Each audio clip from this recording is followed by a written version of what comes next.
Let us pray. Heavenly Father, we praise you for your faithfulness, for being our rock, our refuge, and our strength. God, you are an ever-present help in times of trouble, guiding and supporting us through every challenge. Thank you for blessing the work of our hands, allowing us to reap a fruitful harvest from our diligent planning and efforts. As we reflect on our growth and tell our story, please let those who hear understand that, yes, you've shown us favor. You've rewarded us for our strategy, our courage, our effort, and our commitment to accountability. When we meet today in our meetings, we ask for your wisdom and guidance in every discussion and decision. Let our deliberations be fruitful and our outcomes align with your will. Please protect our teams as they travel back to their homes. Keep them safe and secure under your watchful eye. Lord, we ask all this for your glory, in honor of your purposes, and according to your will. Amen. Thank you, Jonathan.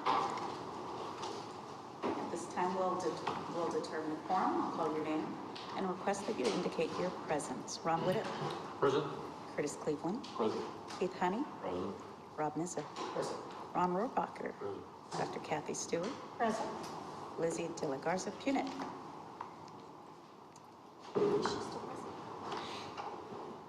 Tiffany Tremont, myself, present, and Eric Beckman is absent. We have a quorum. In the interest of time, I will give my comments back, but Chancellor, I did want to thank you and your team for hosting us. Thank you for everything that you do for us Regents while we're here. Thank you, ma'am. You have the agenda before you. Are there any amendments to the agenda? I have a request on the consent agenda. Sir? I need to ask that item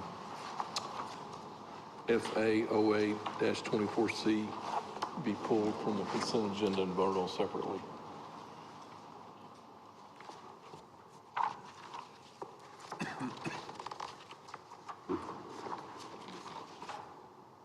Not a problem. You only need to call for a vote when it's presented, as opposed to delaying to consent. All right, thank you. Okay, at this time, I'll entertain a motion to adopt the agenda as presented. No, as amended. Excuse me, as amended. Second. All right. Is there any discussion? All in favor say aye. Aye. The ayes have it. Motion carries. Next, we'll consider the minutes of the August 2024 board meetings, and you have those minutes in your board materials. Are there any corrections to the minutes? Recommend to be approved as presented. Is there a second? I'll second. Is there any discussion? All in favor say aye. Aye. The ayes have it. The motion carries. We've reached the public comments section of our meeting.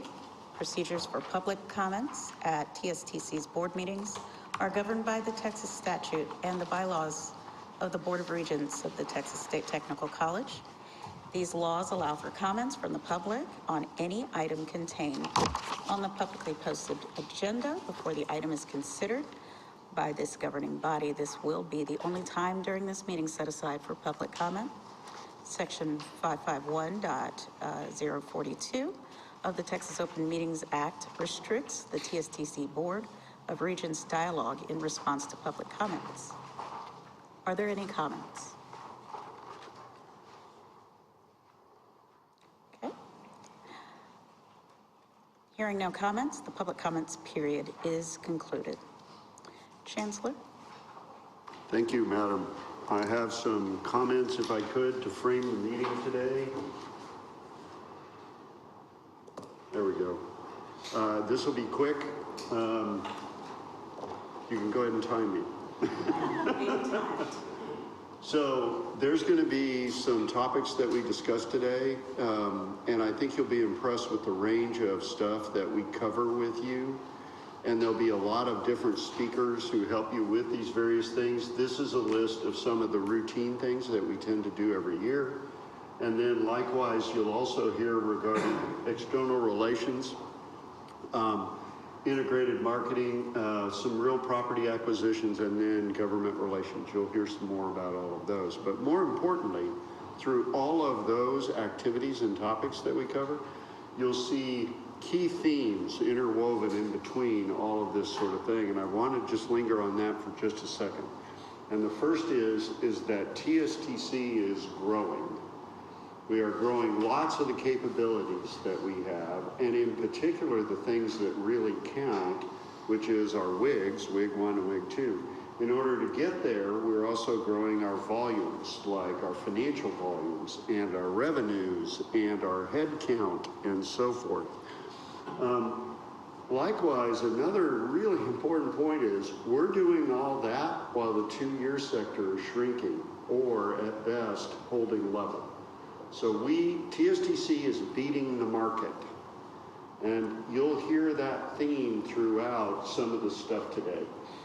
We are also in a constant practice of maturing our operations. We think we're good, but we think we can also always be better. And so we are working on that as an enterprise in an effort to always get better. And I think you may hear some vice chancellors talk about something having to do with, and it's better today than it was before, but it'll be better still tomorrow. We're diversifying our product offerings, particularly when Claudia talks. It'll be interesting to hear about some of the successes that she's had and the outlook for the market. Let me give you, for instance, corporate America spends more money on training every year than all the higher ed budgets in America combined. Let me say that again. Corporate America spends more money on training than all of higher ed combined. Why?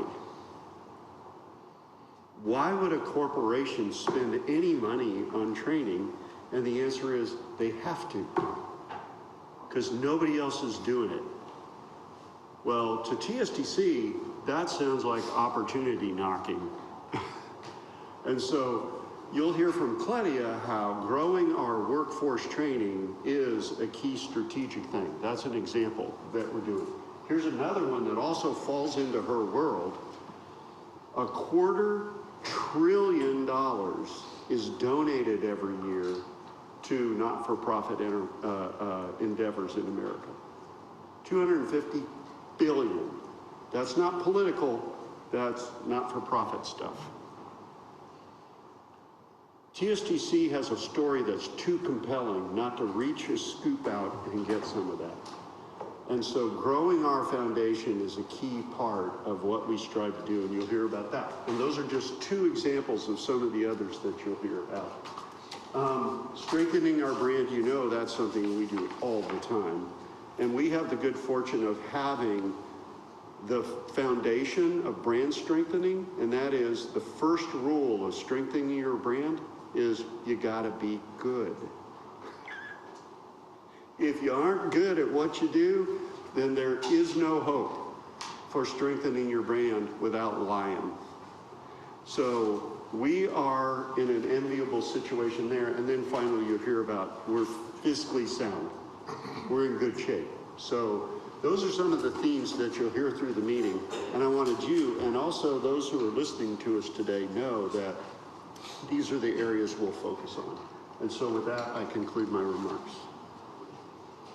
Questions? Yeah.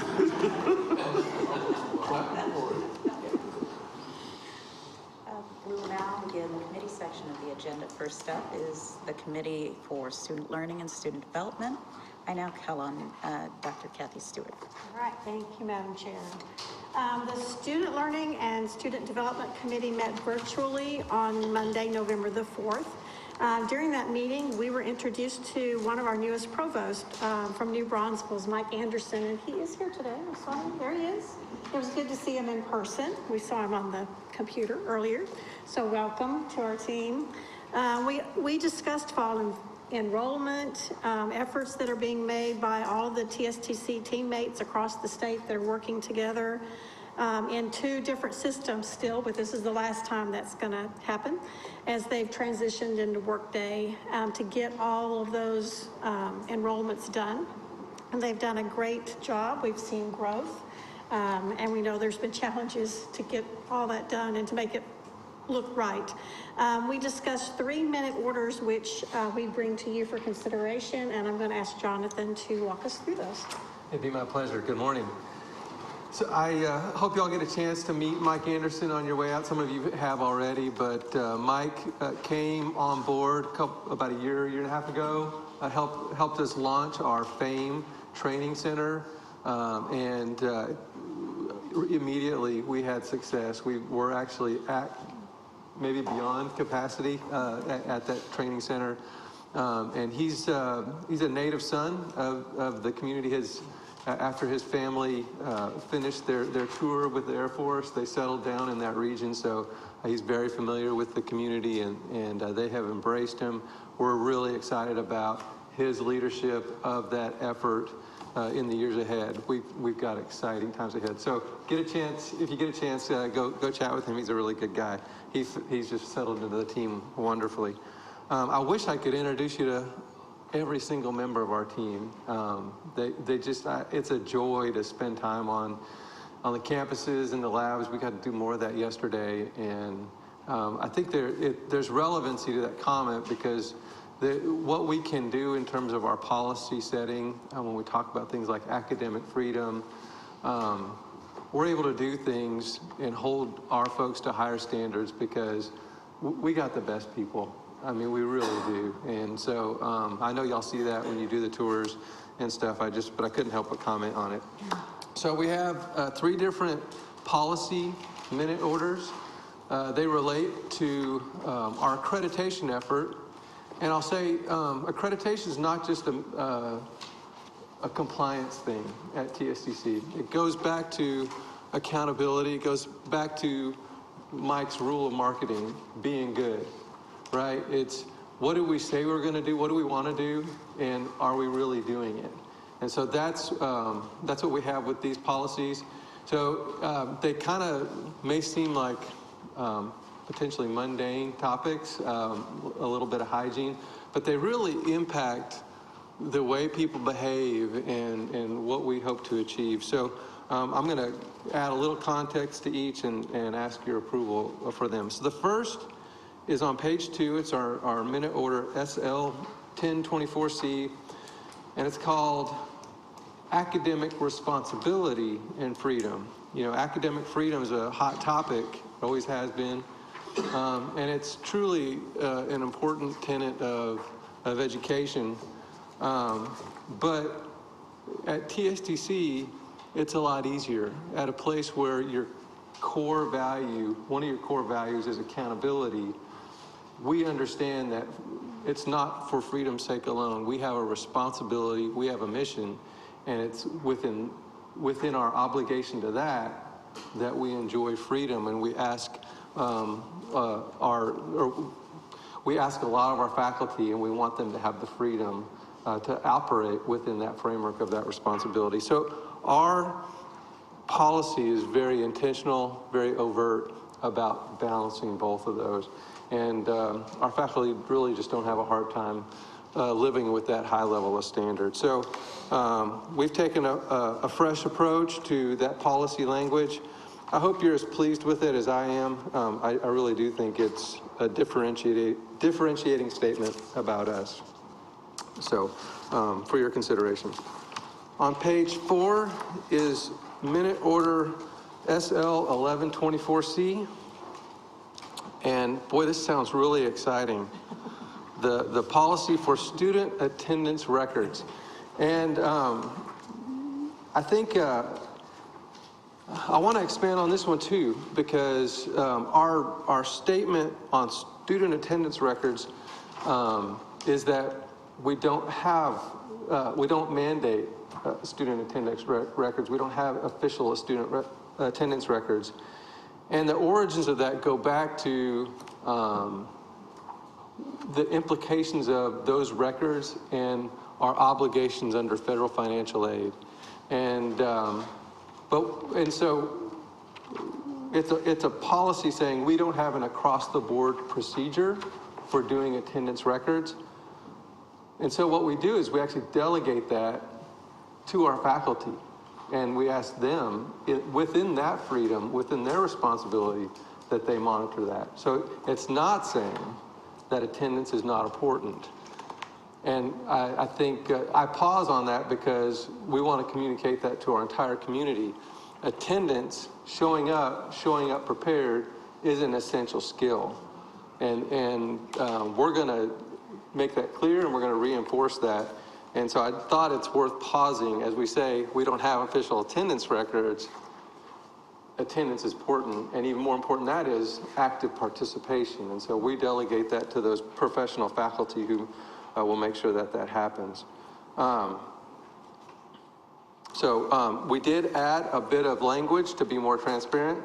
So in that, as the faculty have that responsibility, they gather different kinds of information to evaluate student participation, and that will ultimately trigger what our obligations are for federal financial aid purposes. And so we overtly state that in this new language in the policy.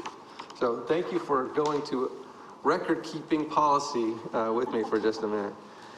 Our last-minute order has to do with student grievances and complaints. Our accreditor requires we have a policy for handling this.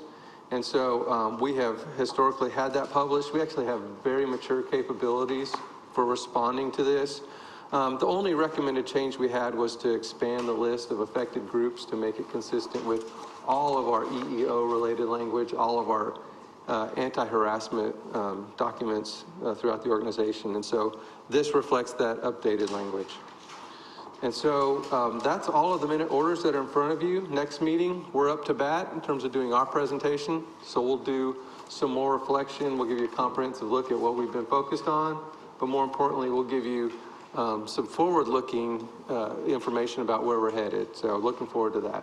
So if there's no questions, we'll conclude our report. Any questions? Thank you, Jonathan, and that ends our report. Thank you, Kathy. I'll now call on Ron Whittle, Chair of the Fiscal Affairs Committee. Thank you, Madam Chair. The Fiscal Affairs Committee, we met virtually on November 1st, and we discussed the minute orders and the reports that are in front of you. We have 3 minute orders for consideration and 6 reports as well. And Chad Wooten will present those to us now. Thank you, Regent Whittup. Good morning, everyone.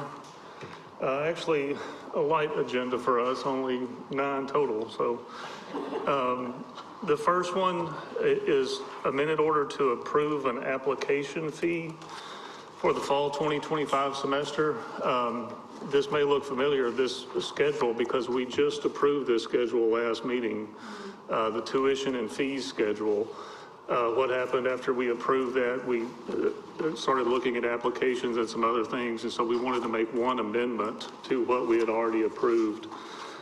We have seen a significant increase in applications. I think over the last year, they went from 22,000 to 27,000. And Waco will talk a lot more about those sorts of things, but we wanted to add this application fee due to spam and some technical concerns, and if a student does register, it will be applied to their bill. It's up to $50. The second minute order is to approve the policy for investments. This is required by the Public Funds Investment Act annually for the board to review and approve the policy.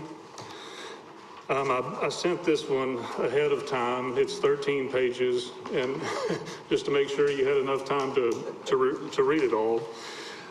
We did sort of restructure the policy and I think you'll see this theme throughout. We are becoming a more complex institution.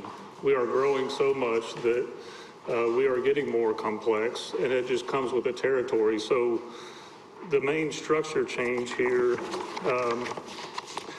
if you look on pages 20 21, 21 and 22 and 23, you'll see 4 different types of funds. Our previous policy only had short-term funds and long-term funds. And as our complexity grows, we wanted to break out that a little more specifically so we can have different strategies for each type of fund. So we set that up this time, and as the years progress, we'll come back and amend certain sections as we get more specific in those investments. The other note concerning the investment policy, one of the requirements is for the Fiscal Affairs Committee to review the status of the depository agreements at every November meeting. And I'm happy to report that we did that last week on Friday during the Fiscal Affairs Committee meeting. Any questions on the investment policy? All right, the last minute order, this is actually new policy, altogether new. Again, as we get more complex, sometimes we need more rules and policy, and so this is one of those cases. I'd like to thank Eric Vogelsinger. He's kind of the mastermind of this, our procurement boss. This is called Policy for Official Occasion Expenses. You would otherwise know that as meals and entertainment. But we have had a long-standing travel policy and a long-standing purchasing authority policy that was very comprehensive, but, you know, a few audits here and there, a few questions here and there, and we decided we need to create new policy to set some guidelines on what is and what isn't allowed at TSTC for official occasions. So the new policy is that TSTC will establish guidelines and approve expenditures for official occasions. We have a draft policy. That's when it gets to management's role, is to set the actual limits and approve the policy itself. Any questions on that? All right, we'll now move into the reports section. Our first usual report is the quarterly investment report. This is a full year's worth, so this meeting we're reporting as of August 31st, which is the end of the fiscal year. Looking at operating funds, you'll see that year over year, we're almost exactly in the same spot, which is a good thing. We've maintained our cash balances through a year of growth, and so not a lot of change there. Also in the bond proceeds section, you'll see we are now really starting to spend down the bonds for the CCAP projects. We borrowed $310 million, and in the last year we've spent just over $50 million, and we definitely expect that to escalate even faster here in the next year as construction continues. The second page talks about interest, and actually today, here in about 2 hours, 3 hours, the Fed will announce likely another interest rate cut. They're forecasting 25 basis points, but we'll see. They intentionally scheduled a meeting right after the election to set their policy, so we'll watch that. But in FY24, we actually earned $17 million in interest. The vast majority of that is restricted to capital projects because it was on the bond proceeds, and it will really help us pay for the equipment. When we buy equipment for new facilities, you try to budget for it 3 years ahead of time. When you actually hit the purchase button, the price has changed a lot of times, and so that equipment budget is always a moving target, but this will give us a little bit of cushion to cover that. So, and then the last page, this is the new supplement about our reserves over time. You'll see in 2024, compared to 2023, we actually increased our reserves a couple $1 million. which is a good thing. We had actually planned to potentially spend some of those, but we held that. We have dipped in just in the last couple of months. It's down to 29 million, but the first quarter of every fiscal year is always where we expend the most cash as we pay for annual subscriptions that start in the fall and that sort of thing. So our reserves are holding tight, and we'll talk more about that in the budget performance report. Any questions on the investment report? All right, the next one, the pledge collateral report. We are required to report how much that we have sufficient collateral at all times on all state deposits, and we do as of August 31st, no collateral busts.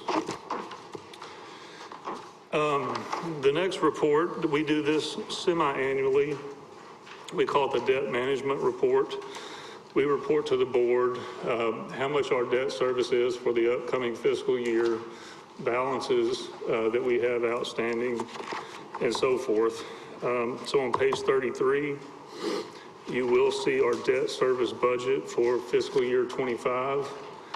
It is $40,171,000. But as you can see in the pie chart, over half of that is paid by state appropriations. So 21.8 million is paid by the state. You'll also see in the bottom of the bonds list, the newest debt issuance, which was just a couple months ago. We issued $50 million of debt for property acquisitions, and so we've included that in the budget as well. Page 34 is total of outstanding debt. This is as of August 31st, so it does not have the $50 million of new debt on there, but you'll see we're at 382, actually down from a high of 398 in 2023, but this number will go to 432 when we add the new debt. We will be paying off the Heath bonds from 2016 next year. In the upcoming legislative session, the Heath funds, which stands for Higher Education Assistance Funds, those are specifically for capital projects. Those will be reallocated across all higher eds in Texas in the next session, and we hope to see an increase there and then likely issue more Heath bonds. So. And then page 35 is our latest bond ratings. They have not changed. I want to take a minute here. Right after the last board meeting, Fitch, one of the two rating agencies that we use, issued an opinion in September the 12th. And I know the chancellor emailed that to everybody, but just to talk about it, they rated our new $50 million bonds at the same level. So they are A+, and the outlook is stable.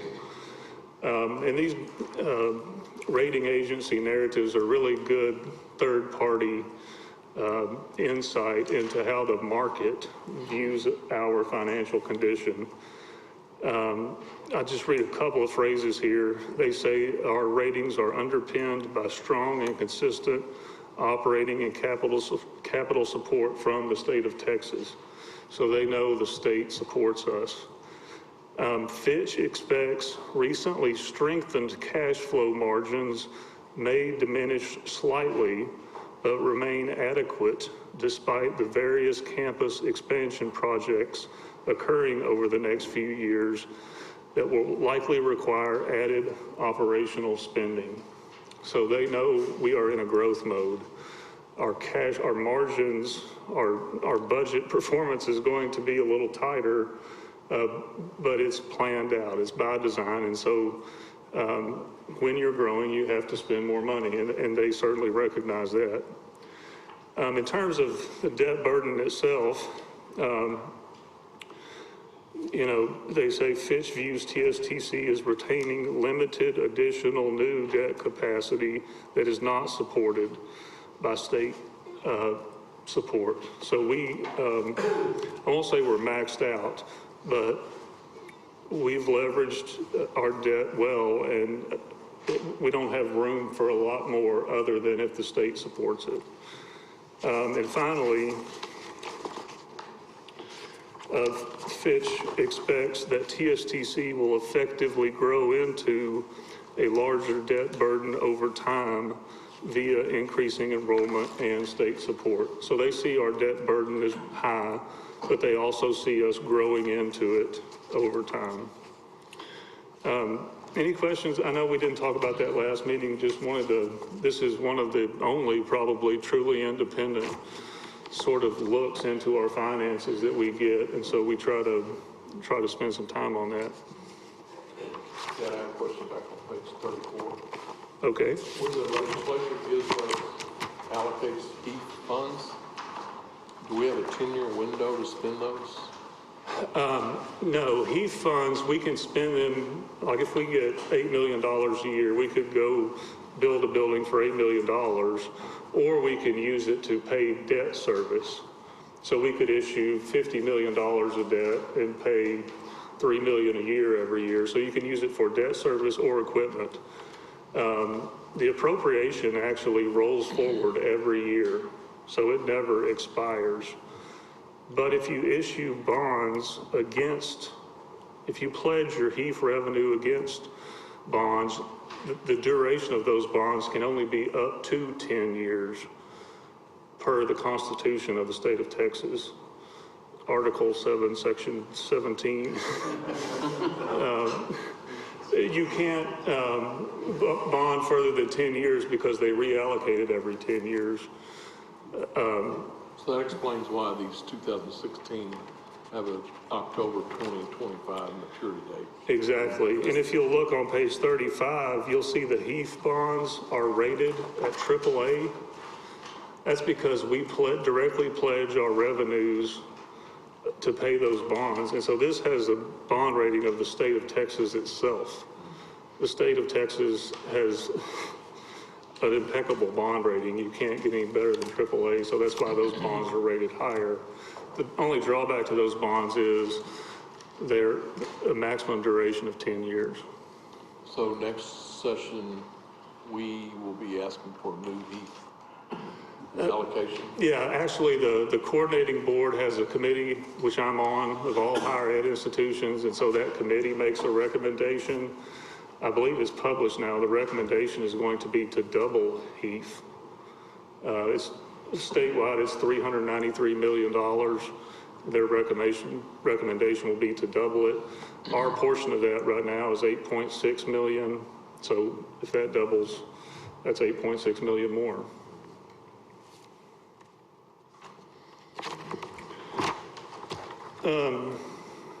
Any other questions on that? So now we'll move to the budget performance report. And this, for us internally, Manju and Nathan, this is the easy one because it does not have a forecast. This is a full year's worth of actual data. This is the one time a year that happens. So you'll see, we'll start with the ending in fiscal year 24. We had a balanced budget while using $3.1 million of reserves. The actuals turned out to be, we had a very small surplus of 5.6 million without using any reserves. Certainly a lot of ups and downs there. And I'll try to hit the high points. Number one, first and foremost, was tuition. It came in at $62.1 million. We budgeted very aggressively. The prior year we had collected 52 million, and then in 24 we collected 62 million. I mean, that's 20% increase. So that really helped. In green here, I'll try to keep this as simple as possible, but we are making an accounting adjustment, one-time adjustment in FY24 because we went to new and better software. Simply put, when we record individual student tuition payments and charges, those used to be on a modified cash basis. So if a student paid in August, that's when the revenue was recorded. We didn't have the ability to put all of those in the correct term in our old software. Our new software, Workday, has the ability to make that accounting entry for us. And so we're going from a sort of a cash basis to a full accrual basis. And this is the one-time adjustment. And where you see that is really in student financial aid. And actually, I just misspoke. We've been able to record the tuition correctly. It is the student financial aid that needed the one-time adjustment. So you'll see that is less than budget in both revenue and expense. So the net effect of it is zero. We were also able to more closely align the auxiliary services revenues with the correct period with this adjustment as well. Happy to talk about that. I know accounting adjustments can raise eyebrows sometimes, but it's really a benefit that we've gotten really high quality software and we're making an improvement. In the expenses section, we held everything really close. We allocated the full strategic pool of $6.8 million. And the only really odd looking number is campus expansion and facilities. That's because we recognized a grant for a capital project in the operating income. And so you'll also see it in the operating expense. But that was a pass-through grant that helped fund the renovations of the EEC here in Waco. Finally, on the 25 budget, we do not have the forecast for 25, but we are already into fiscal year 25. We have seen the fall enrollment and tuition hit. We have an aggressive budget, 10% increase in tuition of $68 million total. We saw an enrollment / revenue increase of about 7.5%. So we grew, certainly. We didn't grow exactly enough to hit our budget. So the management team over the last month or so had several meetings and we've dialed back some of our expense budgets to the tune of about $2 million. We'll reevaluate that again, take a hard look in January after the spring tuition hits. And kind of going back to the bond ratings, we know we're going to spend more money. We have an aggressive budget, a robust expense budget, but we are running it pretty lean right now, if that makes sense. That's a car metaphor, I know, but we're really watching it closely. I know all of my partners are tired of looking at payroll reports every month and headcount reports, but that's where our focus needs to be to keep us on track. Any questions about the budget? And I will say the notes page there probably says it a lot more eloquently than I did, but if you are looking for explanations, hopefully we've got all the main points highlighted there.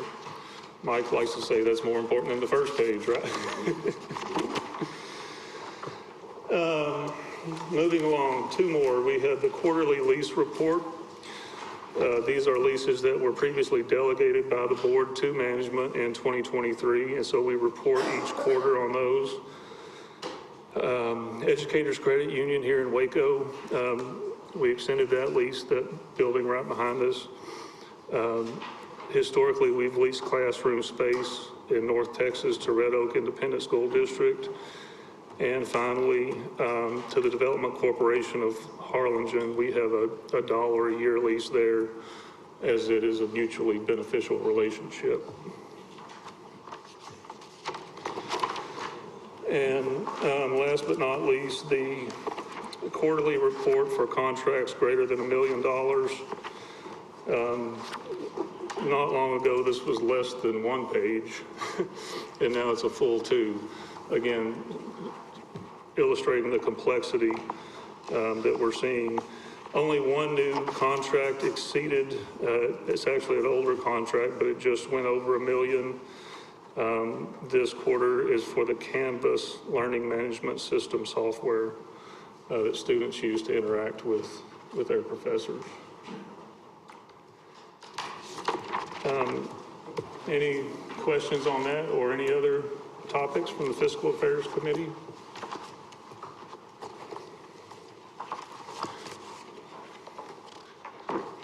Thank you, Chad. Thank you. Thank you, Madam Chair. I actually have three different people I want to direct comment to. First is to the Chancellor. You know, when Chad asked, when we talked about the fee, and it said we have a significant increase, and so in our meeting, we said, well, what does that mean? And he said, well, we're getting 27,000 inquiries. And so that's a lot of touch points. It is. And that's we're trying to fill the funnel, and that's how you do it, right? So that was an observation. So kudos to your whole team for what they have to do to process all that. So that was surprising to me that we had that many. And so I realize some of them, why we're doing it is we're trying to weed out the things that don't matter, but there's a lot that do matter, and so that's a lot. So I had that observation. And then to the Regents, when we talked about the official occasional expense policy, you know, TSTC has a great website with all of the policies on there, and I'd seen it before, but if you go there, you can look at all of our policies, and it's a really great resource for just the work that we do. And that was, I said, I kind of knew about it, but then it reinforced that when we were just talking about that particular one. And finally to Chad and your team, that notes page, I was going to make it a comment about that. When we have these meetings, and whenever a question is asked, it wasn't, well, we'll get back with you, is his team has the answer, right? So they know the answer, and so they're very, very well versed and very knowledgeable. And then and you look at the budget performance. Every time I had a question, well, I'd go to the notes page. Well, there's your answer, right? And so the completeness of the materials and the clarity of the materials by your whole team is noticed and appreciated. So thank you. Thank you very much, Regent. I would like to recognize my team. Great folks, Jenny, Eric, and Jew are here today. Please say hi to them if you get a chance. Yeah. And that completes our report. Thank you, Ron. I'll now call on Keith Honey. Thank you, Madam Chair. Our committee met virtually on October 28th. We, as usual, did a very thorough review. Rick and Kevin do a great job of being prepared for that meeting and giving a very detailed and thorough review of what's going on in each of their areas. I'm happy to report that everything is looking really good. Projects are moving along well. And the facilities area is being well taken care of. So today we've got 4 minute orders and 4 reports, and it looks like Kevin is going to go first. Yes, sir. Thank you, Regent Honey. So we're going to start up with the minute order for our annual rates for housing and room and board.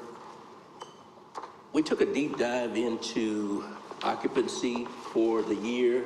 And really our occupancy rates around the state were probably as high as it's been in some time in housing. So a good sign for us, right? And as we look at housing and board and room and board, we think it's really the right opportunity to take a deeper dive at increasing the rates for the fall of 25.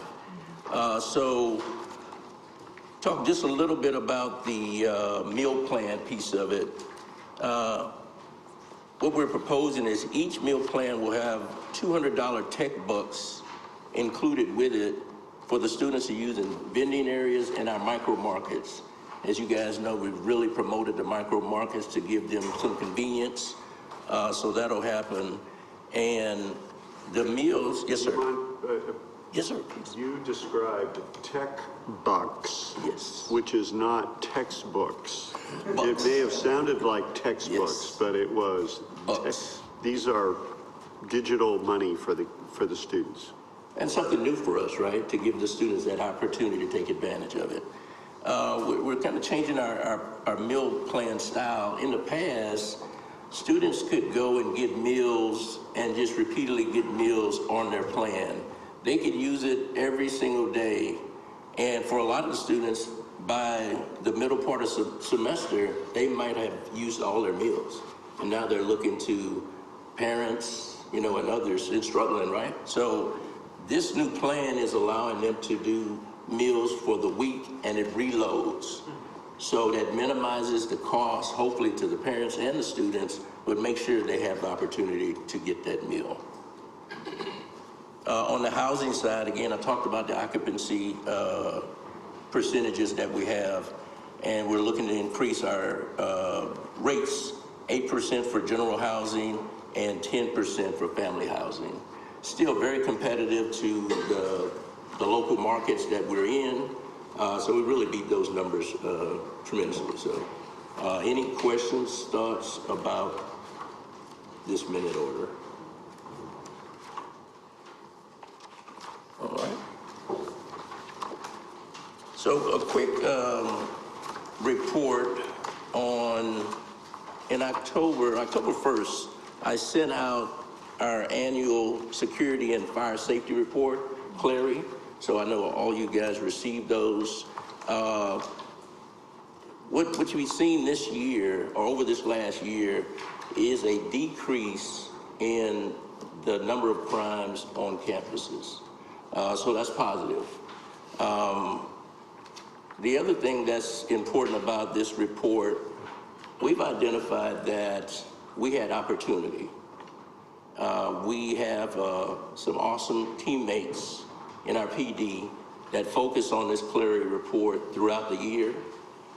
We had opportunities to get them over to training. And the other positive is they took it upon themselves to take our report last year, send it to the Clary group. They reviewed that report, made some recommendations for us.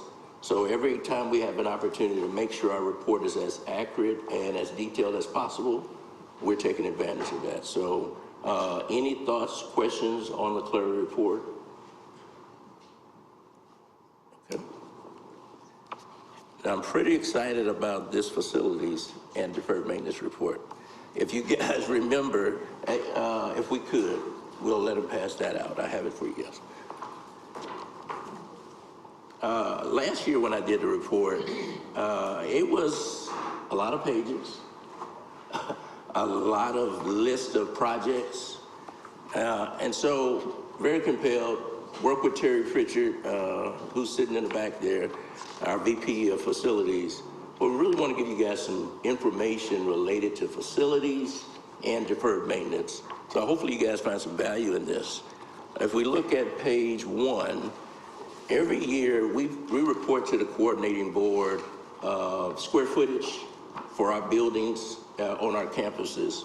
So this gives you a quick snapshot of how many buildings and the square footage that we have around our 11 campuses around the state. So 246, 3.8 million. Now, look at the number for acreage. We don't report that one, but I want you guys to know this. It didn't have a total there, but I'll give it to you. 2,775 acres. That's a lot of acres, right? So 11 campuses and a lot of land that TSTC is taking care of. Regent Punick isn't here, but she brought up utilities quite a bit over the last year. And if you look at the second page, we wanted to start to share that information. So this is our first run at that. 22, you'll see the cost, electricity and natural gas was higher, but it's part of that fiscal year, and we had the ice storm. So we had some residual costs effects that hit us for those two. And 23, that number kind of level set it for that piece. So I think we're looking good. One thing you'll know as we start to add more buildings onto our campuses, Rick's team finishes the CCAPs, I don't see our number dropping a lot, right? Because we're gonna have a lot more square footage. The next one is our work orders. We started using our new system, which is called FMX, in the summer of 22. So 22 work orders look a little lower, but in 23 we had a whole year of work orders. So you can see where that number increased. So once we hit next year, hopefully you'll see a good comparison year over year on that. So we did a summary on those first two pages. As you go through the booklet, you can see the individual campuses, number of buildings, square footage, and the acres. So again, a good snapshot around the state. Any thoughts on that? Don't we Yes. own some hangars on the airport? Yes, So why didn't it show square footage for hangars? that's a good one. So we will make sure we have it updated for next year. Yes, sir. Kevin, what drove the large work order increase at Breckenridge? So in, again, 22, we had just started using the system, Yep. and it only captured half of that year. But we've been, Terry has worked with his team and FMX, and we wanted to ensure that we're using the system properly. So buy software, kind of tentative to use it. We've really made a big campaign to make sure that the team is utilizing the software. And so we've been educating our team as well as the staff. So it's maybe a little bit more accurate. Yes, sir. Capturing accountability of the work orders. Yes, sir. Nothing going on there. It's just, it's normal, but Should be normal business. Yes, sir. makes sense. Thank you. Yes, sir.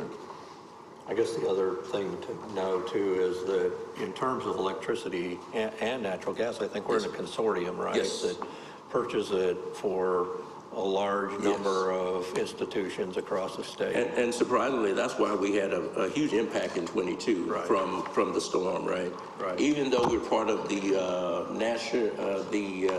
Texas Land Grant Association, or part of that group, they hit everybody in that group pretty heavy based on that. So, Right. but we are. We just renewed our electricity agreement last year, so and that's with TXU. So anyway, you see that information. I'll move to the deferred maintenance report. This is a little bit more detailed, so just want to give you a quick snippet of some of the information. So for fiscal year 24, we had total deferred maintenance of about 65 million.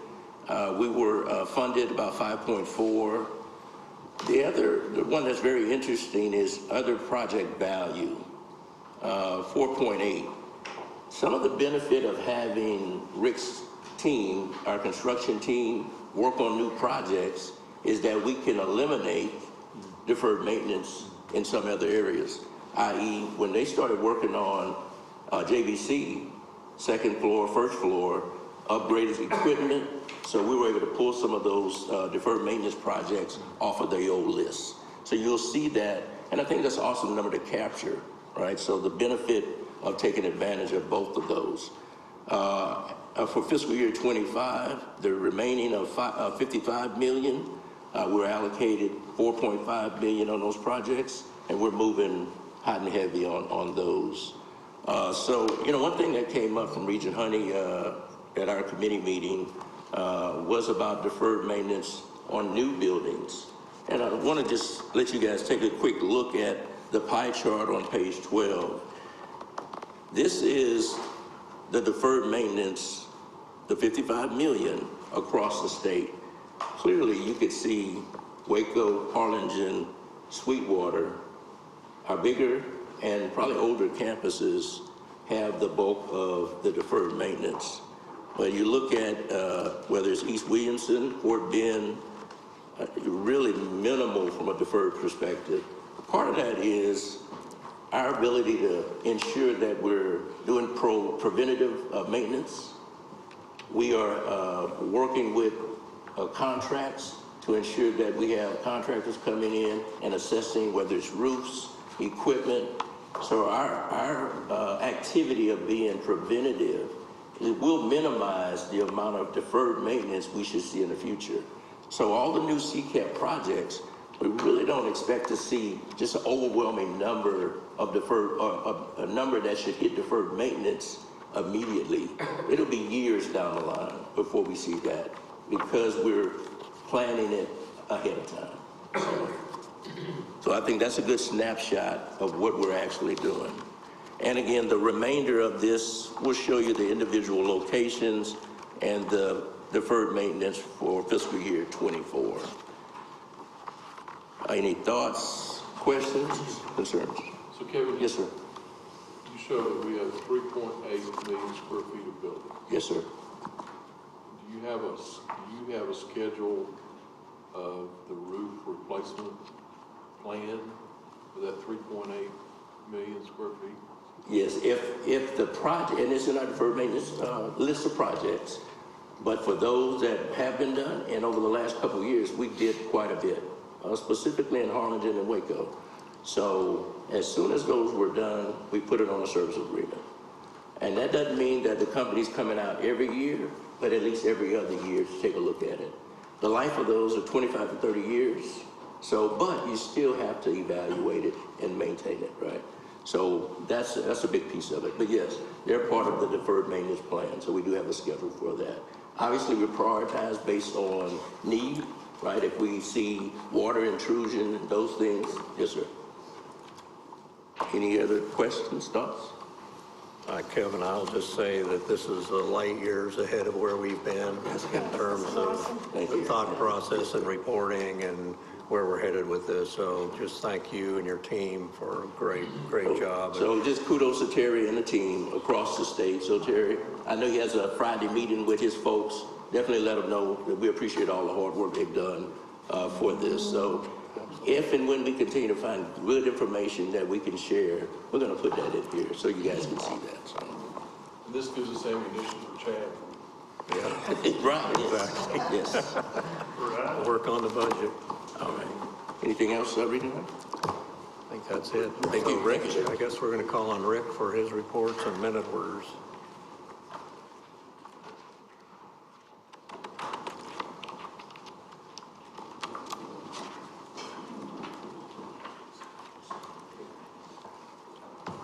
Good morning. I do have 3-minute orders for you to consider today. All 3 of them are virtually identical. It's regarding completed projects or projects that have reached substantial completion. In the process, whenever we do approve a project that you all approve us to do so that are greater than $1 million, we bring it back with another minute order upon project completion or project acceptance. So the 3-minute orders are exactly that. The first minute order is for a project in partnership with the EDA, Economic Development Assistance, if I'm not mistaken, Chad. This project was a remodeling of a couple of buildings here on Waco, and included with the minute order are some pictures illustrating the completed lab improvements that were made at those buildings.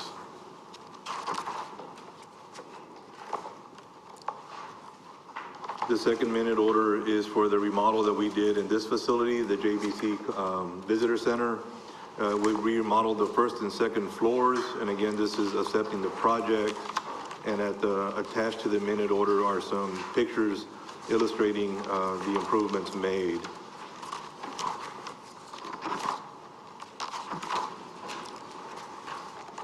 And the third minute order is also for the JBC Colony Visitor Center, but this is for the improvements that were made to capture Michael, my partner's vision on how he wanted to engage students and parents that were interested in TSTC. This is for the work that was done by a company called Media Monks. I think it added all the needed flair that we could possibly get out of that facility. It's really, really impressive to not only see it there, but see it in action. I've had the pleasure of walking in and seeing a family out there in front of these kiosks, and our enrollment folks working with those. Really, really impressive. Again, there's some pictures attached to the minute order for your review. Any questions on the 3-minute orders? The pictures you see here are with these spaces unoccupied, but last week, for example, the parking lot out here was filled with yellow buses that had some flavor of ISD on them. And we had dozens and dozens and dozens of students in here. And the wonderful situation was that it didn't take just people to help them. You know how digitally native those kids are, and they'll self-navigate their way through the story on stuff like this. So this center was really starting to show its value with that volume of kids all at the same time. kids. But compared to me, they're kids. They're young adults.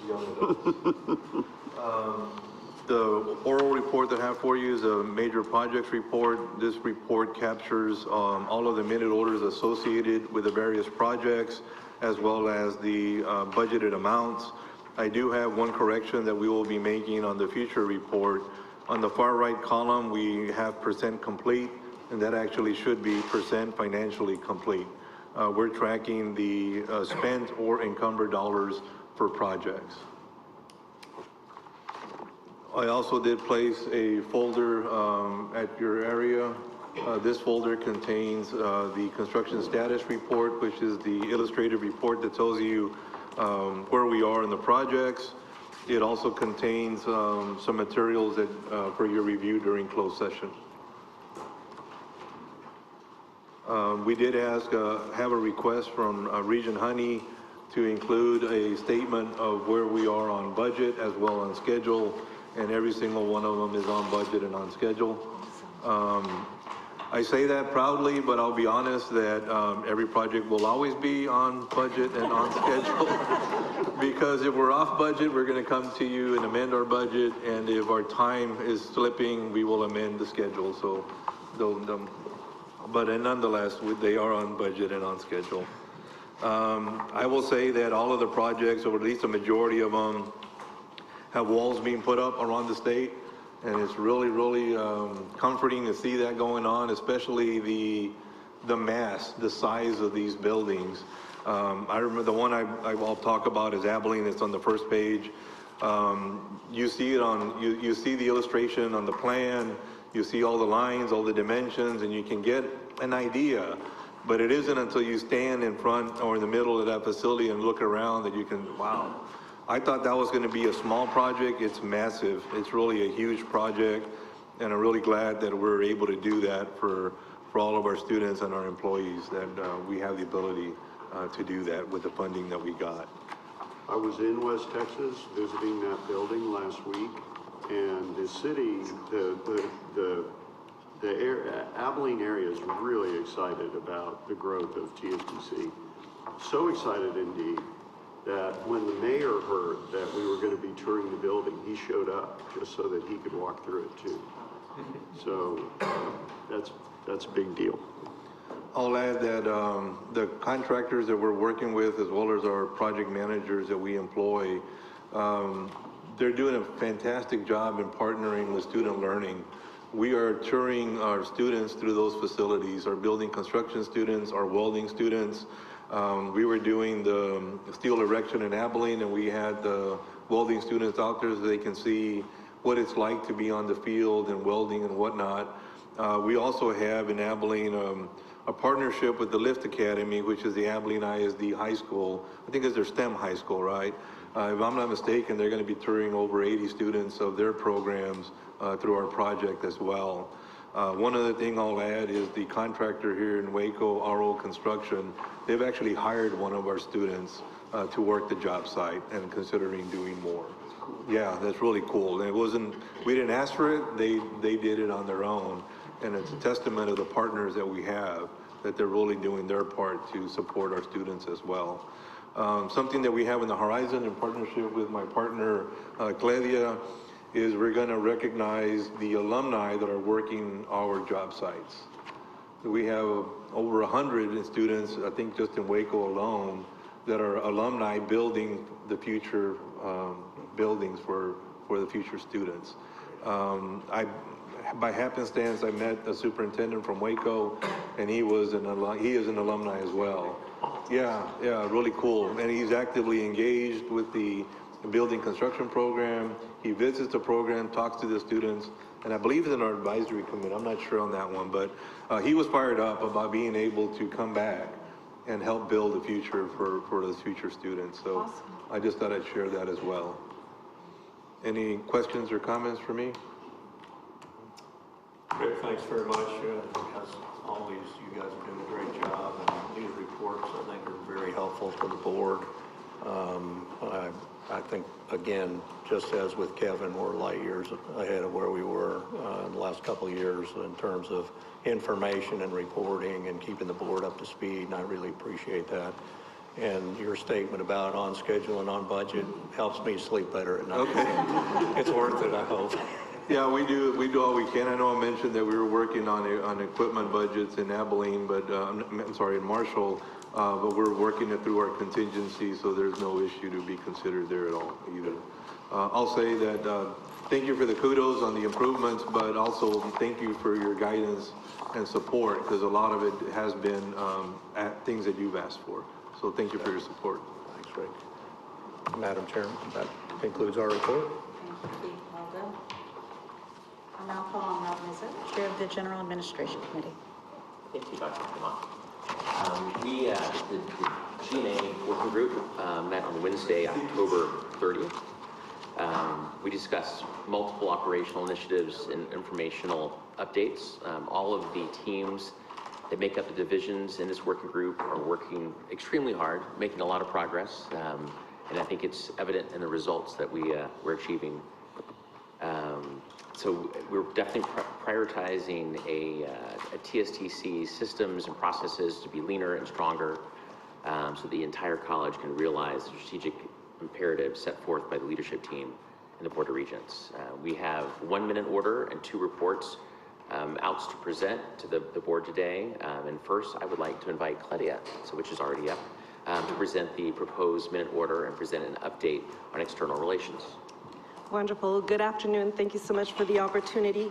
We do have a minute order for y'all's review and approval. The TSTC Foundation Board met last month to review the fiscal year 2025 operational plan for the TSTC Foundation. We want to thank Regent Rohrbacher for his support. Also, he serves as the Regents liaison on our board. And so you should have in your packet the attachment of the operational plan that encompasses everything from our goals and our strategies to be able to meet our goals.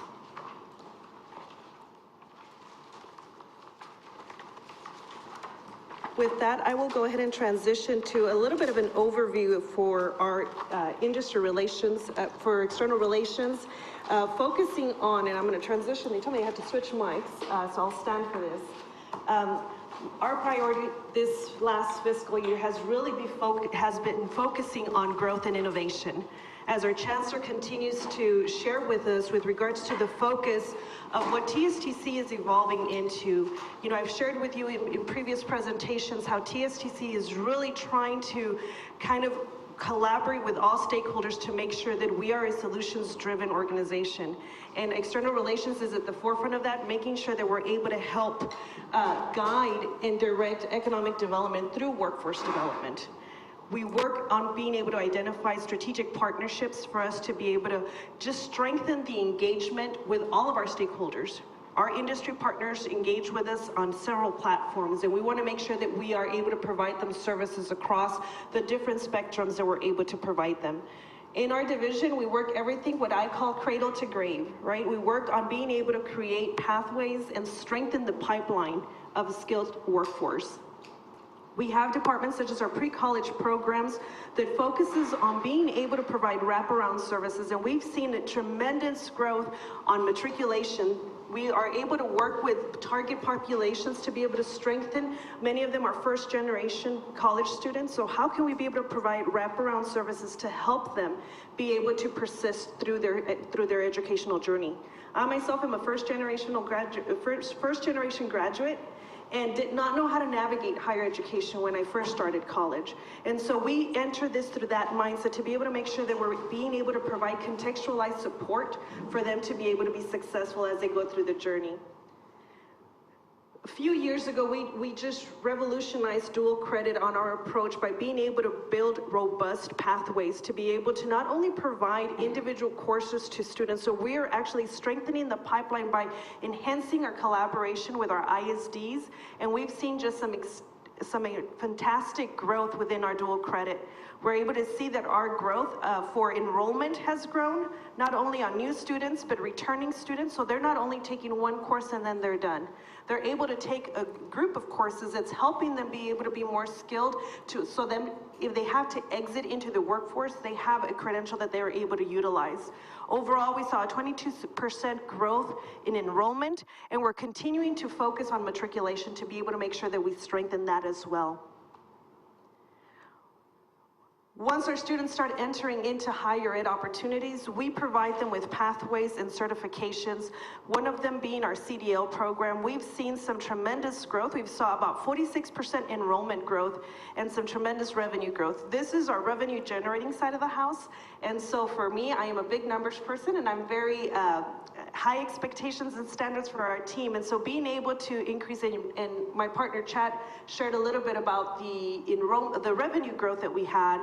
But for this department by itself, we've been able to see some substantial growth. We've been able to expand it to across other campuses. As you all recall, one of our efforts through our government relations team has also been able to request some funding to be able to establish a statewide platform to be able to strengthen this industry.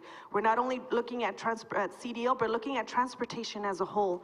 And so as we await for the legislature to invest in us in that regard, they're the ones that actually called us to make a proposal for this.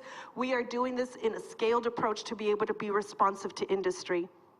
We don't only provide the training, but we also are a third-party training site at every location. We've been able to expand that and actually partner with DPS, where we actually put together the trainer coursework, so we can also not only provide safe drivers, but also how can we train the trainers that are going to be licensing those individuals. So we're looking at it from a holistic lens as well. Our workforce training team continues to hit it out of the ballpark with double-digit growths with regards to enrollment and revenue. We saw 24% revenue increase, as well as being able to expand new programs. And I am so ecstatic to share that this week we launched our first training in Denton County.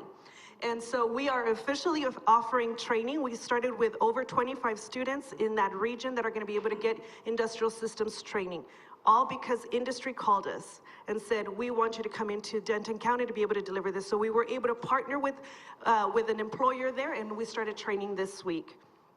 So we continue to see our responsiveness. Our workforce training team is that rapid response arm that TSTC is able to utilize. And so we've seen growth not only in students that we're training, but also in the revenue. We are not only training in the state of Texas. We've expanded our offerings because industry, again, is calling us to be their trainer of choice. And so we're able to partner with Anheuser-Busch and be able to train across the nation, to be able to provide them that systemic training, that's customized training that's specifically for them, but that is able to standardize it across their regions, which is all the different states that they offer services in.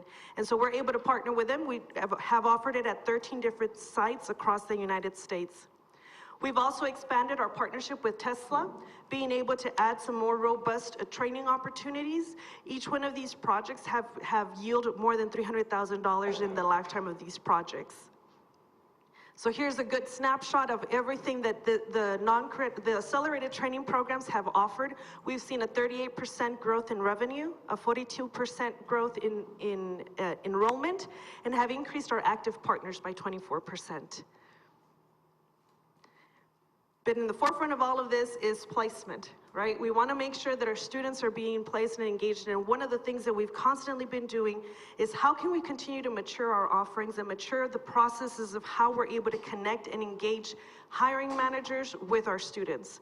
We've revamped our job fairs, and we're continuing to see an increase in involvement from our employer partners to come to our job fairs because they understand that they're going to be receiving qualified technicians, access to them, as well as being able to hire them on the spot. We've increased our student participation, and we continue to see growth in that. As we continue to collect our placement data, we are still about 3 months away from final numbers, but currently we sit at about an 84% placement for all of our students. For us, one of the big things is branding and awareness. Being able to not only celebrate all of these great accomplishments through being able to provide some amazing graduations. If you have not attended one of our graduations, I encourage you to do so. It's truly a celebration that is not unique to higher ed. We've been able to put on celebrations that honor about 1,200 students, and our focus during those celebrations is the employment. So if you have not participated in one or attended one, you will see and you will learn that as a student walks the stage, it's not only about the degree that they're receiving, it's actually about where they're going to be employed. We have employers on the stage, as well as being able to announce exactly where that individual is going to go work after graduation. We have taken a different approach with regards to being able to build camps as well, to be able to bring awareness to decision makers and influencers about technical careers. And so through our events management department and our operations team, we've been able to put on different technical camps across the state where we invite CTE directors, superintendents, instructors from the ISDs to be able to come and learn about the great things that a technical career could provide them. It's kind of a day or a week in the life of. And so they're able to gain this experience and knowledge to then be able to take it back into the classroom with their seniors and their juniors to provide them and be better prepared to be able to advise them about career and opportunities that are coming. And we are shifting the approach because we want to make sure that as we provide some of these services, we're also bringing in some revenue, so they are also being tracked on a revenue goal. One of the things that we also have the opportunity to do is identify strategic funding that is outside. I was chatting with our chancellor yesterday about some grant opportunities. I love spending other people's monies before we spend ours. And we have an amazing team that has helped us do that this last year. We have our sponsored offices of sponsored programs that is led by Juan Garza. And over this last year, they were able to not only secure and manage over $25 million worth of grants. Those are federal grants, private foundations, as well as state and local grants. And so being able to partner with our partners across the institution to be able to execute this has really been something that where we have really been streamlining to be able to identify those opportunities. We don't go after grants just to say we received a grant. It's we identify what is the strategy, what is the focus, what are we working towards, and then we identify funding opportunities that can help us supplement those expenses. And so we're working very closely also with my partner Rick to be able to identify additional funding for our CCAP projects so we can be able to continue to strengthen what we're doing there. The TSTC Foundation has had a stellar year. During our committee meeting, Regent Misso asked us, have you guys ever not met a goal? Everything is in double-digit growth. And we are accountable and saying, yes, we have not met a goal. Our TSTC Foundation actually last year did not meet their goal. But what happens when we don't meet a goal? And that is the beauty of the maturity of how we're operating and building our systems and our processes in place. We came back together, built a plan, worked the plan, and now we're able to share that just this last year alone, we received 3 distinct gifts of $1 million each. And we surpassed our goal. We met 150% of our goal. We were aiming for 3.4 million, and we were able to close the books at 5.1 million. And that has been something that our team has been able to really just rally around, be able to be strategic, intentional, and making sure that we're able to align to support the mission of TSTC. I'll end with this. Healthy things grow, growing things change. Change brings challenges, and challenges require resilience. And that is exactly what you will find at TSTC. A resilient, dedicated team that's going to continue to help grow, and through that growth bring change. Not only change, but transformational change that's going to transform generations. So I thank you for your support.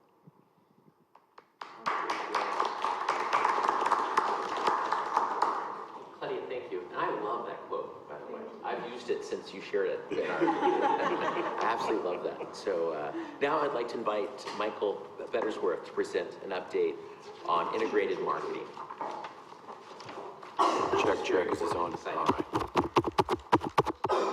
Okay, good. Good morning, Regents. Great to be here today. Today we'll be covering an overview of the integrated marketing since the last time we spoke a year ago. It's been quite a journey through the implementation of our new ERP, which stands for Everybody's Really Praying, and our CRM at the same time. And so we're going to see some of the challenges and overcomings of that, and also some new storytelling to share as well. We'll have a hard copy of this available for all of you in just after we're done today. And for those listening online, I believe an email's been sent, so you have a link to this if you'd like to follow along. There are some videos with some audio, and I'll give you a 3, 2, 1 countdown if you want. So click on the Google slide link if you're listening online so you can see these presentations. On the first one, enrollment trends, we'll start with some benchmarking as we tend to do. The national benchmarking data comes out right about the time of this meeting. And this is the combined enrollment of both traditional and dual enrollment students. That's the number you'll see in the press most commonly. There's around 14 different ways of measuring enrollment, and we look at them mainly in 2 lenses, with dual enrollment and without dual enrollment. So you'll see both of those today. But over the last 5 years, there's a notable trend in TSTC's trajectory compared to the Texas Community College trajectory, again, with that large dual enrollment component. Later in the February meeting, if not before, we'll have the disaggregated data, and we'll really get a sense of where TSTC is in compared to market. What I suspect is you'll see this number down quite a bit. 25% of the 2-year college enrollment this last cycle, the growth, 25% was dual enrollment nationally. To get another look at a differentiation of TSTC, of the awards that we issued last year, 97% of those were technical awards, compared to 65% of the 2-year college market in Texas issuing academic awards. I'll also point out, of the technical awards issued in the 2-year college sector, more than half of those are typically nursing, and then, not that there's anything wrong with that. And then of the remaining half of those, we get into your business, your fire, your police. The industrial technical is really where TSTC stands apart, not only in Texas, but nationally. We rank #1 in the country in 6 different distinct categories in technical, because the engineering and aviation and some of the things that we do are quite difficult, quite challenging. It's another thing that sets us apart. Looking again more at more benchmarking data for reference, this shows the kinds of awards that are being issued at TSTC and at the Texas community colleges. And in the last year, TSTC saw an 8.4% increase in the number of awards that we issued. If we actually move it back to 22-22, we're closer to 20% increase in awards issued. Why does that matter? When somebody has the award, the data shows we have a 20 to 30% increase in first-year earnings. The award signaling power is important in terms of its value to the marketplace. So award output relates, it's an activity measure, but it relates towards our mission of job training and placement. We saw some interesting patterns year over year. A 24% increase in short-term certificates. This echoes a trend we're seeing nationally. There is a real appetite for the short-term certificate. Get in, get out as quickly as you can. And some of the earnings potentials of the 1-year certificates surpass even 4-year and 2-year degrees, as we know. So the level of education, as we've talked about in the past, doesn't dictate the earnings. It's its relevance to the market, to the labor market. On the community college market, a 9.4% decline in the core completer between 2 prior years. And that's important because that's a very high margin business. So this is a little troubling for our brothers and sisters in the 2-year college sector, where the appetite for technical education is increasing nationally, and the appetite for academic tends to be more either online or more red ocean, if you will. Texas ranks #1 for economic. Let me do a better segue for that. The larger point being that TSTC's relevance to the labor market is critically important. And the nice thing is that we're not the only person that feels that that's the case. Texas ranks #1 for economic development. TSTC offers career and technical skills training so that graduates can go on to high-demand, good-paying jobs across our entire state. It is a pathway that goes from education directly to employment. For Texas, this is Manufacturing Week, where we celebrate the powerful role that manufacturing plays in the great state of Texas as well as the country.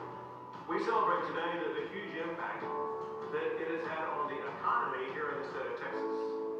People need to know, manufacturing of semiconductors is so prolific in the state of Texas. We have ranked #1 in the United States for semiconductor manufacturing for 10 years in a row, and #1 for semiconductor exports for 10 years in a row. But made in Texas has never been a bigger brand.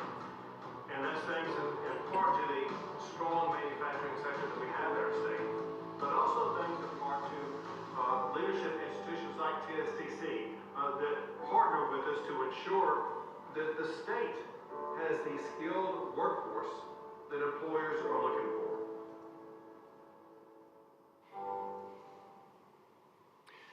Looking at our most recent fall enrollment trend, we saw a 6.5% increase over the prior fall. There's some big difference in the pattern, you'll notice. We had a very terrifying start to the fall. Yeah, because we all see this every day, this chart. No, my phone, is everything okay? Sure.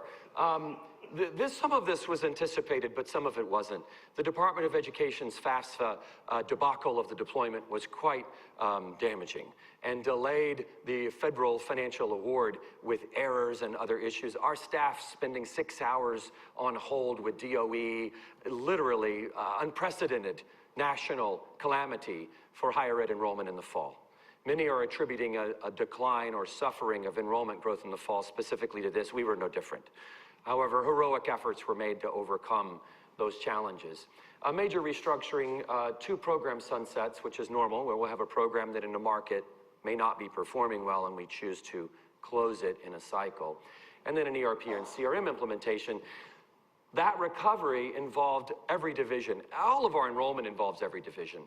HR has to hire everyone to teach in our growing programs, facilities, and campus expansion builds the buildings and all of the auxiliary support that's needed to make it happen. Operations with, of course, our faculty and instruction and programs that are there. Student financial accounting, helping with all of the accounting needs that come with every new student. Legal and audit, keeping us morally straight and on the path.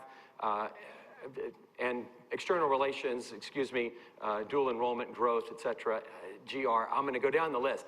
When we look at these enrollment numbers, the amount of people that are involved in helping grow this is just, I get to be up here and do a little chart, but let me tell you, this is everyone rowing together in the same path. And through these struggles, in particular OIT's partnership and more than 113 data integrations to make this happen was really miraculous. And Selena and team, if I start naming names, I'll leave someone out, but this was an unprecedented fall in terms of struggle, and we managed to come out of it ahead. If we include dual enrollment, we're up 7.8% over last year, which is a really healthy contribution. New customers, new student growth hit another record. A 41% increase in new student enrollment over the last 10 years. 42 programs met goals, met our new target goals. This is quite high. 11 programs hit capacity. We couldn't take any more. We were moving our targets up and up. This bodes very well for our CCAP expansion, that there's untapped market demand for the products that we're offering. Customer retention, also on a very healthy, positive trajectory. These are the persistence rates from our summer to fall, students that should be coming back. That's a critical measure in the semester structure that we're in today. And the industry standard for this is around the 50-60% mark typically. It's difficult to benchmark because so many of our students are here for degree and not transfer. So, but a good positive trend is what we're looking to keep here, and we see that.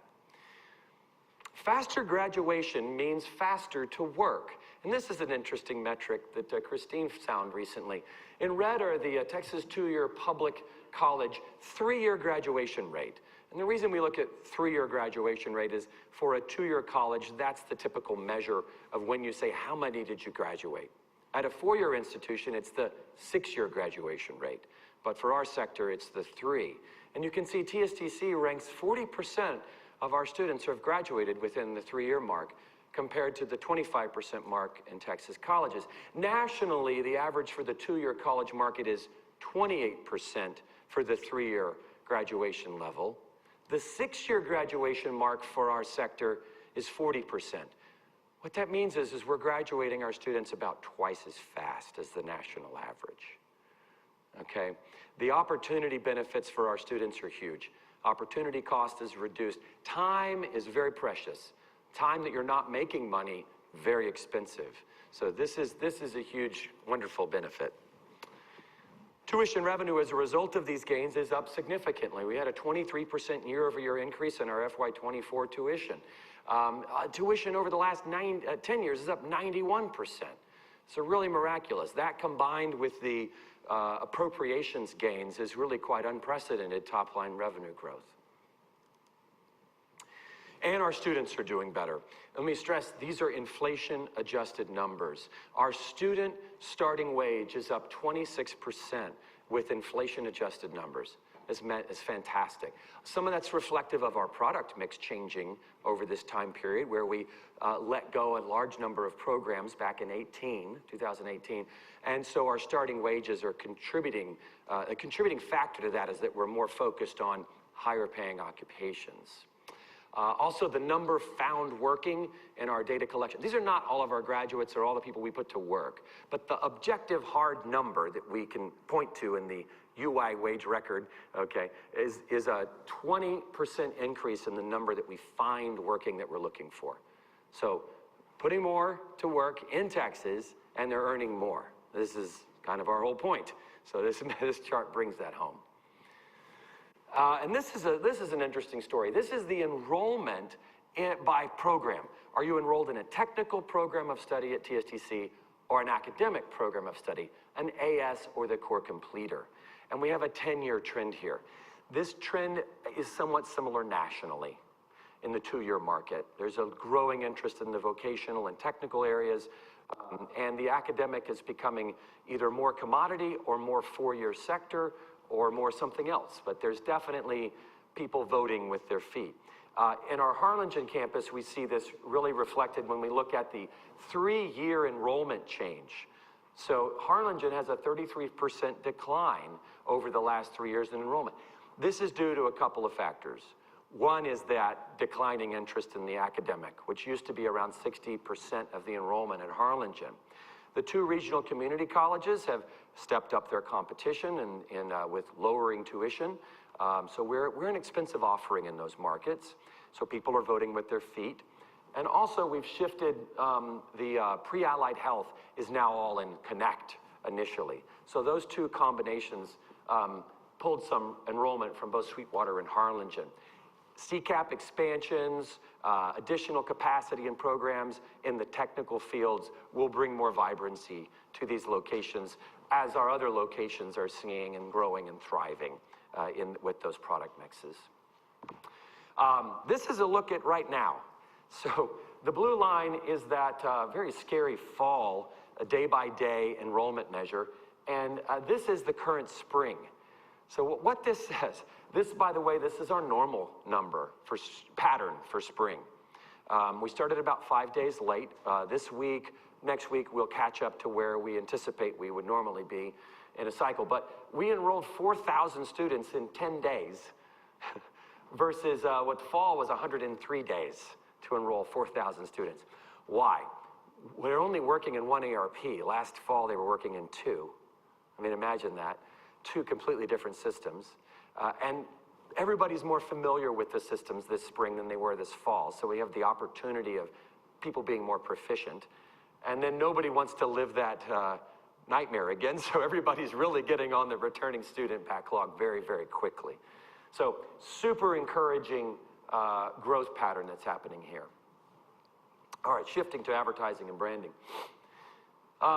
Was mentioned the visitor center down below. Here's a little bit of some numbers on the visitor center. Trying to really measure is the investment that we made into that paying off.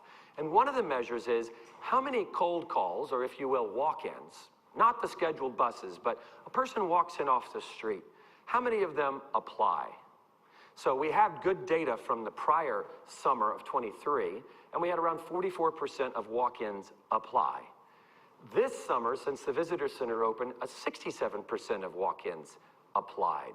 So what we see is a 23% increase in applications of a walk-in. That's a pretty good indication of health, right? So we'll continue to look at the metrics of the first floor down here and learn and retrospect and make modification and change. But what we're planning to do is leverage the content of those touchscreens with some kiosk installations at other locations around the state, maybe airports, maybe Bob Bullock, who knows, right? With kiosk versions, leverage the technology infrastructure of all the content, the CRM, so that we can drive our web and digital from a singular customer relationship management repository. We have a lot of videos and data and program pages. If we can simplify a single source of truth, so when we update the welding program in Marshall, it updates everywhere. This infrastructure that was part of the cost that Rick showed enables us to do that. And then we obviously want to leverage the knowledge of this to do future visitor centers at future campuses. So this has been great. Earned media. This is basically advertised, things that we don't pay for. Tribune writes a story about us. Chronicle writes a story about us. We have some great software that monitors everything said about us online. It's quite detailed. And it comes up with the monetary value of what that would have been in ad dollars. So we had a 46% increase in ad equivalency in our earned media this year due to the prior year. This is a lot of our social media team, our communications team, our provosts, local media, or governor visits, things like that. So really great churn, good positive activity. This is our most complicated chart here today, but I really think it's about yield. What we see in the dotted blue line and the solid blue line is that 78% of the students that clicked apply did not click submit in the prior year, FY23. But when we implemented our new CRM element and our new application, now we only have 27% of people clicking apply and not clicking submit. So our conversion rate, we worked all hard with the advertising, we got them to the website, they clicked apply, but they didn't click submit. So we have dramatically turned around that conversion rate. Some specific numbers, applications are up 141%, okay? And the conversion rate's up 192%, and the cost, how much it cost us to get that lead is down 45%. Okay, we upped our advertising spend, but because our conversion rate improved, the cost per lead plummeted. All right, this is really good. We stole from this Elon Musk's The Algorithm. Revisit every requirement. Is that really, do we really have to use that form? This form is complicated. From the coordinating board, oh yeah, we have to use that form. Let's go look at the law real quick. Oh, you may. Oh, so we take a 15-step process and turn it into a I agree checkbox. Boom, 15 steps eliminated. So we systematically go through that customer experience and play whack-a-mole and question every requirement. If you can't point to a law or a person's name that says we have to do it, maybe we don't. So we'll continue to do that. Then so you delete as many steps as you can. You simplify as many processes. You reduce the cycle time. Instead of taking 24 hours to do that data thing, why don't we do it real time? Well, we've always done it 24. What would it take to do it real time? Oh, just some scripting. Just some scripting, Yeah, okay, so, yeah, okay. Sometimes they're moving mountains, but if we can reduce the cycle time from 24 to instant, that can have huge implications in our conversion rate. And then automate what makes sense. High degrees of automation with AI, thousands and thousands of minutes saved with our AI chatbot. Go have fun with it. It's quite fun if you go to the website. That's using the latest OpenAI models, and voice will be coming soon. Okay, voice will be coming soon. Because of that savings in our customer acquisition cost, we're now able to distribute our media buying in a manner that's more traditional. Okay, so what this enables us to do is shift some of our program conversion advertising to more TSTC generalized branding. You'll be seeing TSTC more on your local TV and on your local radio. And what's called out of home, or not billboard. I'm trying to work on a billboard. Everybody wants a billboard. They're very expensive.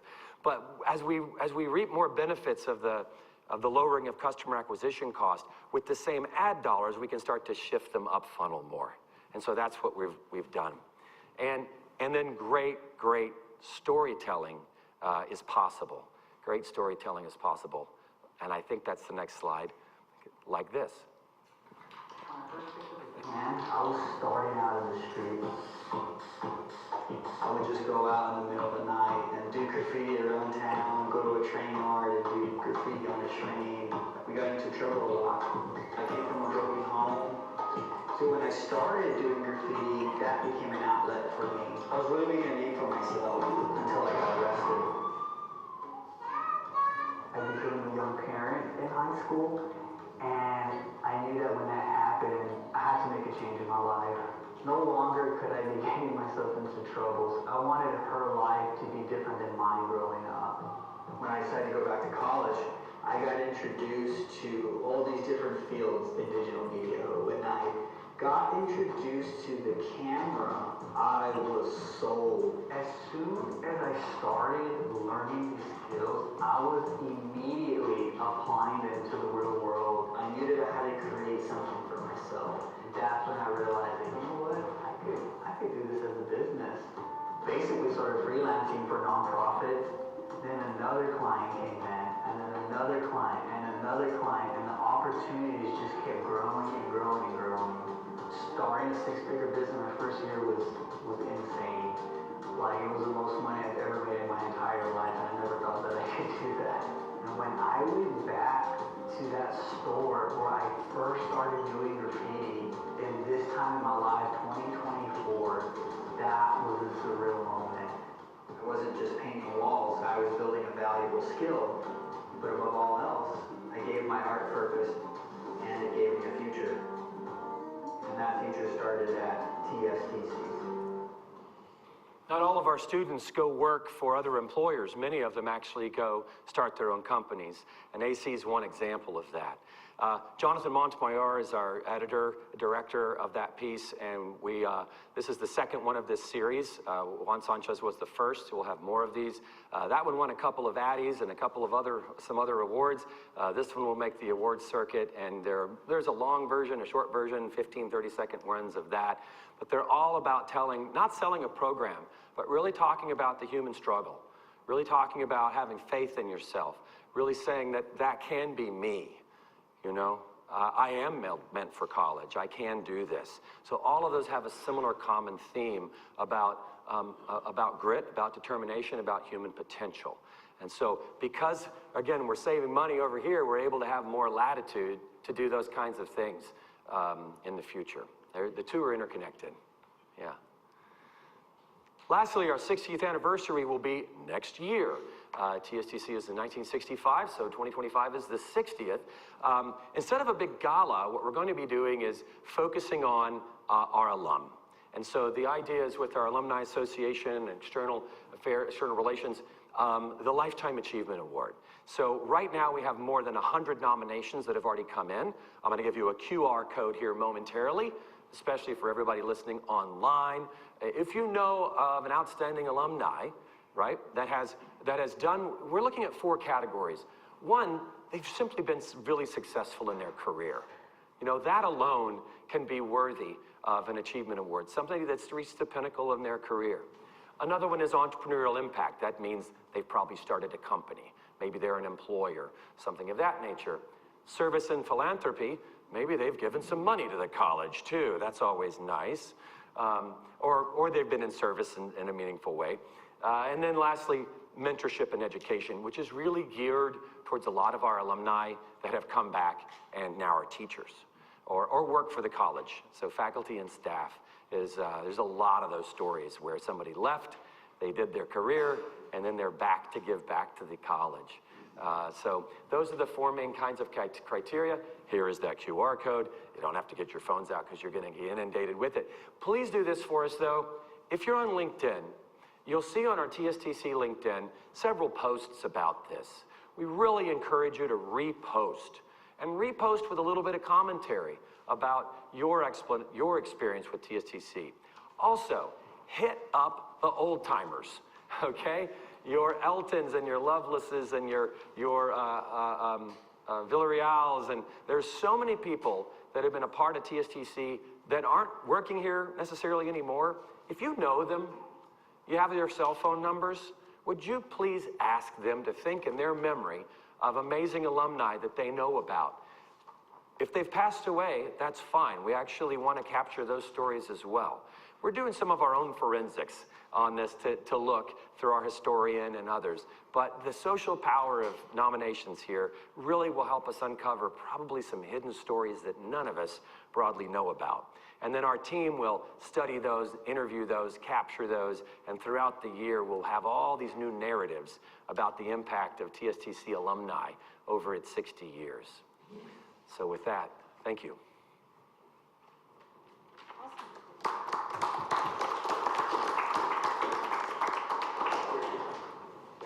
Okay, thank you very much, Michael. That was excellent. Actually, the video production, was that all done in-house, or do we hire somebody, a firm? All in-house. All, see, that's incredible. I mean, that's the quality of that is exceptional. In my experience, on a web, that type of storytelling really creates a following. So it really gets people excited about a mission or an effort. So I think it's incredible. Thank you. We can't say enough about this team and the leadership of Amanda, Caitlin, Maria in the Creative Services Division. It's fantastic. It's really a gem. So Board of Regents, any questions, comments, thoughts? Good stuff. Yeah. Chancellor Reeser, anything you want to add? Is now the time? Well, to end this subject. I'll leave it for my closing remarks if I So could. the board has no follow-up questions or comments. This concludes my report. Wonderful success stories. Thank you, Rob. This concludes our committee section of the agenda, and we'll move into the open recess, the recess open meeting. The open meeting of the TSTC Board of Regents on Thursday, November 7th, 2024, after proper posting and for the specific purposes provided in the Texas Open Meetings Act, including those in subchapter D, will recess and the closed meeting will begin shortly. The Regents will move to the Crockett Room to conduct the closed meeting. When the closed meeting is adjourned, the board will reconvene the open meeting. The current time is 12:57 p.m. The public may please retire now.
considered by the board as a separate action item. Regents, are there any such amendments to the consent agenda? Yes. Item FA 08-24C. I will entertain a motion to approve all the items. I'll entertain a motion. Move to approve the consent agenda items with the exception of FA 08-24C. Do I have a second? I'll second. All right, is there any discussion? All in favor say aye. Aye. The ayes have it, the motion carries. Is there any unfinished business? Yes, Madam Chair, I would like to motion the approval of 2-minute orders discussed in closed session. You still get the one. What? She needs to vote on FA. Oh, you didn't vote? Oh, I didn't vote. Do that one separate. You need to be voted I on was separate. going to do it after the... Oh, I'm sorry. Yeah, Okay. yeah, I'll do that. He's going to do it. All right, perfect. Perfect. My bad. No, that's okay. It's all good. Okay, Yes. so 2-minute orders discussed in closed session, CS 11-24, CS 12-24. Move for approval. Is there a second? A second. Is there any discussion? All in favor say aye. Aye. The ayes have it, the motion carries. Madam Chair, I have another motion to approve FA 08-24C, the investment policy. Entertain a motion. So moved. Is there a second? I'll second. All right. Is there any discussion? I'll be abstaining. Thank you, sir. All in favor say aye. Aye. Those opposed? The ayes have it, the motion carries.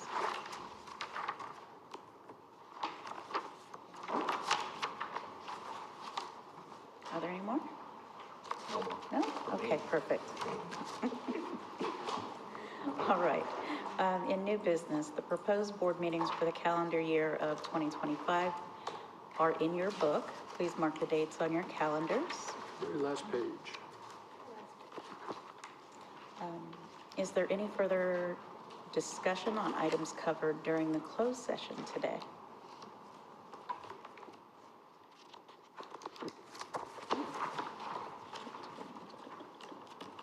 All right, Chancellor, floor is yours.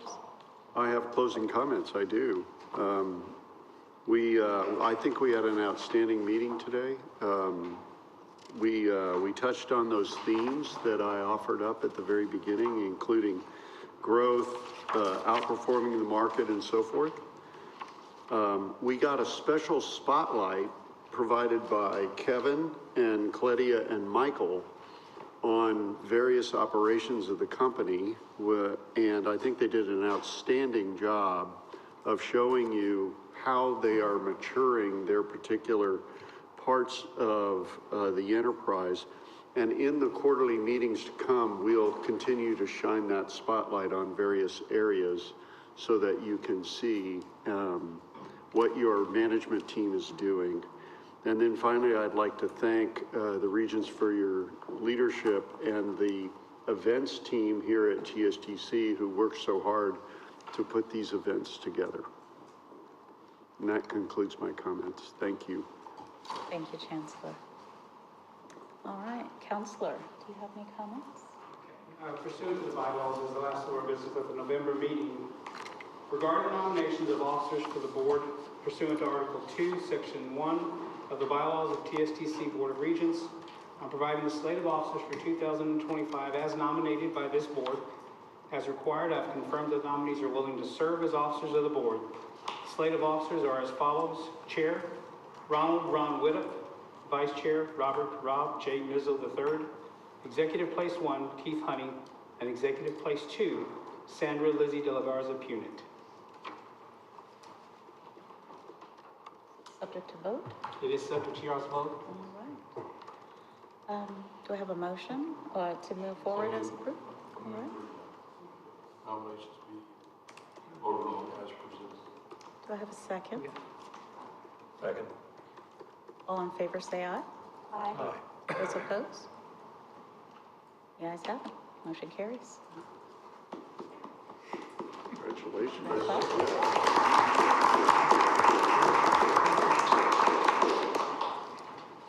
All right, congratulations, Regents. The next Board of Regents meeting is scheduled for February 6, 2025, at the Hutto campus. On Wednesday, February 5th, 2025, we will participate in a groundbreaking ceremony of the new Advanced Technology Center of Excellence building in Hutto. Regents, do you have any final comments before we adjourn? I do. I want to thank you, Madam Chair, for your service for the last 2 years. You've done an amazing job.